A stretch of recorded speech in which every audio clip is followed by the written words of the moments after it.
누군가는 이렇게 말했습니다. 이순신은 완벽했지만 그 완벽함이 그를 가장 외롭게 만들었다고요. 우리가 아는 이순신은 늘 강철처럼 단단한 장군이죠. 하지만 그 갑옷 안에는 불안과 두려움이 소용돌이쳤습니다. 이순신의 칼끝은 적을 향했지만 마음속 화살은 늘 자신을 겨누고 있었죠. 이순신은 밤마다 그는 싸웠습니다. 왜 싸워야 하는지조차 잊을 만큼 지쳐 있었으니까요. 전쟁보다 무서운 건 외로움이었습니다. 그 외로움이야말로 마지막까지 그를 시험한 진짜 적이었죠. 오늘 우리는 신화 속 영웅이 아니라 피 흘리고 흔들리며 버텨낸 인간 이순신을 마주보려 합니다.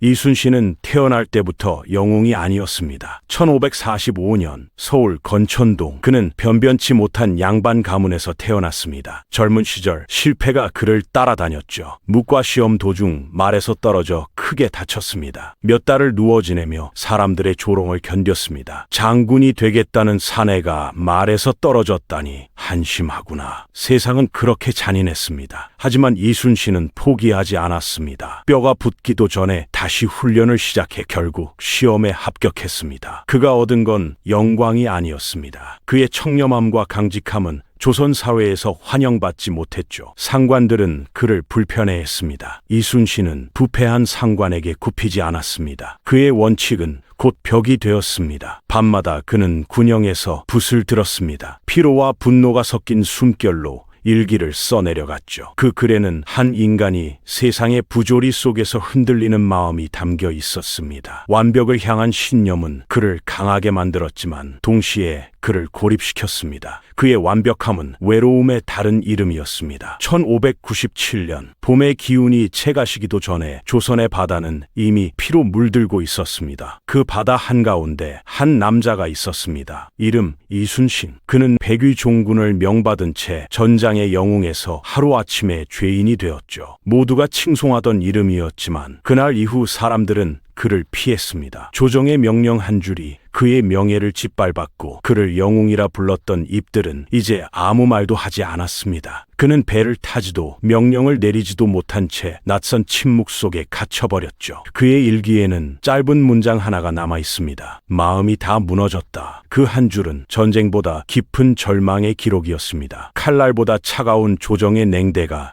그를 서서히 갉아먹고 있었죠. 밤마다 그는 그날을 되새겼습니다. 누가 그를 무너뜨렸는가? 왜 자신이 쌓은 나라는 자신을 지켜주지 못했는가? 이순신에게 적은 더 이상 왜군이 아니었습니다. 그의 싸움은 이제 배신과 외로움이었죠. 조정의 명령으로 갑옷을 벗은 이순신은 하얀 옷을 입은 채 진중 한켠에 섰습니다. 차가운 돌바닥 위에서 그는 스스로의 존재를 다시 묻고 있었죠. 내가 지켜온 것은 무엇이었는가? 그 물음은 그를 미치도록 괴롭혔습니다. 군영의 새벽은 유난히 길었습니다. 달빛이 흙바닥에 흩어지고 바람이 텅 빈 천막을 흔들었습니다. 그 소리는 마치 조선의 신음처럼 들렸죠. 이순신은 침묵 속에서 천천히 손을 움켜쥐었습니다. 그 손끝에는 아직 검을 쥐던 감각이 남아 있었어요. 하지만 이순신은 결코 무너지지 않았습니다. 그는 자신을 몰락시킨 현실을 냉정히 바라봤죠. 조정의 의심, 동료의 질투, 시대의 부패, 그 모든 게 자신을 향해 있었지만 그는 오히려 더 깊이 자신을 다스렸습니다. 지금은 분노할 때가 아니다. 이순신이 택한 것은 침묵이었고 그 침묵이야말로 진짜 복수였습니다. 시간이 흘러 그는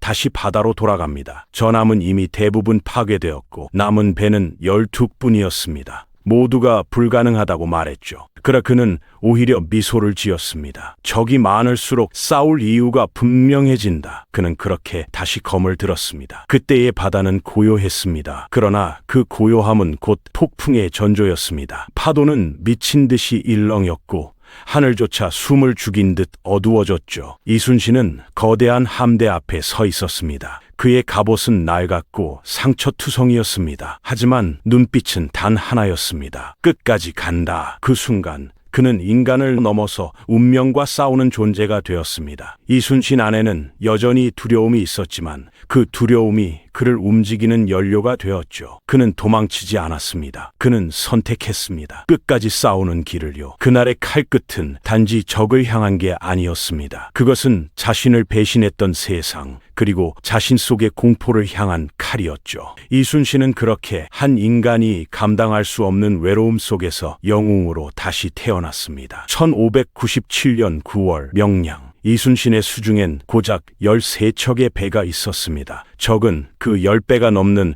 130여 척이었죠. 누구도 그 싸움에서 승리를 믿지 않았습니다. 하지만 이순신은 바람을 읽었습니다. 그는 물살과 조류를 관찰하며 머릿속에서 전장을 설계했습니다. 그의 판단은 계산이 아닌 본능이었습니다. 그는 두려움을 느끼고 있었지만 두려움에 무릎 꿇지 않았습니다. 그가 일기에 남긴 문장은 지금도 생생합니다. 적이 거세다. 병사들의 얼굴엔 공포가 드리워져 있다. 나도 사람이다. 공포가 나를 잠식한다. 이순신은 두려움을 기록한 장군이었습니다. 그는 자신이 완벽하지 않다는 걸 알고 있었죠. 하지만 그 불완전함이야말로 그를 움직이게 했습니다. 전투가 시작되자 명량의 물살은 미친 듯이 뒤틀렸습니다. 이순신은 그 조류를 계산하고 있었습니다. 그는 파도의 방향을, 바람의 속도를, 적선의 배치까지 모두 머릿속에서 그리고 있었죠. 그의 손끝은 떨리지 않았습니다. 이순신의 명령이 떨어지자 조선의 함포가 불을 뿜었습니다. 하늘이 찢어지고 불덩이가 파도 위로 떨어졌습니다. 포성이 귀를 찢고 검은 연기가 바다를 뒤덮었죠. 일본군은 혼란에 빠졌습니다. 그들은 파도의 흐름을 읽지 못했습니다. 조선의 함선들이 조류를 타고 회전하자 적의 거대한 함대가 서로 부딪히기 시작했죠. 그 틈을 놓치지 않고 이순신은 명령했습니다. 지금이다. 불을 쏴라. 불길이 바다 위에서 피어올랐습니다. 적의 배는 불타며 뒤집혔고 병사들의 비명은 파도에 삼켜졌습니다. 그 불길 사이로 이순신의 눈빛은 오직 한 곳을 향했습니다. 끝까지 버텨라. 그 한 생각이 전장을 지배했습니다. 하지만 전투는 끝나지 않았습니다. 화약은 떨어지고 병사들은 지쳐갔습니다. 적의 배는 여전히 많았고 파도는 더 거세졌죠. 이순신은 피투성이가 된 손으로 깃대를 붙잡았습니다. 나를 보라. 그의 몸은 상처투성이었지만 그의 눈빛은 꺼지지 않았습니다. 병사들은 그를 보고 다시 일어났습니다. 죽음을 두려워하던 눈빛이 다시 불길처럼 타올랐죠. 몇 시간 뒤 일본군은 완전히 붕괴되었습니다. 명량의 바다는 적의 잔해로 뒤덮였고 그 위로 뜨거운 연기와 피냄새가 섞여 있었습니다. 승리였습니다. 하지만 이순신은 미소 짓지 않았습니다. 그는 조용히 갑판에 앉아 일기를 썼습니다. 승리하였으나 마음이 편치 않다. 많은 병사가 죽었고 나의 심장은 돌덩이 같다. 그 문장엔 환희가 없었습니다. 그에게 전쟁은 명예가 아니라 수많은 죽음을 어깨에 짊어진 속죄였기 때문이죠. 이순신은 승리의 함성 속에서도 고개를 숙였습니다. 그가 들은 것은 포성이 아니라 죽은 병사들의 목소리였습니다. 명량해전은 조선의 승리였지만 이순신에게는 또 다른 전쟁의 시작이었습니다. 그의 눈빛은 여전히 차가워 그의 가슴 속에는 여전히 불타는 두려움이 남아 있었습니다. 그는 알고 있었죠. 진짜 전쟁은 아직 끝나지 않았다는 걸요. 1598년 12월 노량해전. 새벽 안개가 바다 위를 덮고 북소리가 천천히 울려 퍼졌습니다. 전쟁은 끝을 향해 가고 있었지만 이순신의 몸은 이미 한계에 다다랐죠. 오랜 세월 쌓인 병과 피로 그리고 끝없는 긴장감이 그를 짓눌렀습니다. 하지만 그는 단 한순간도 물러서지 않았어요. 이순신의 발밑 바다는 피로 물들었고 하늘은 불길로 붉게 물들었습니다. 새벽의 공기는 무겁고 차가웠습니다. 피비린내가 짙게 깔려 숨을 들이쉬는 것조차 버거웠죠. 그럼에도 이순신의 눈빛은 단단했습니다. 그 눈동자에는 싸움의 끝을 예감한 자만이 가질 수 있는 평온함이 스며 있었어요. 그는 알고 있었습니다. 이번 전투가 자신의 마지막이 될지도 모른다는 걸요. 하지만 그 사실조차 그를 멈추게 하진 못했습니다. 이순신은 그 어떤 죽음보다도 조국의 바다를 먼저 택했습니다. 포성이 터지고 함선이 흔들렸습니다.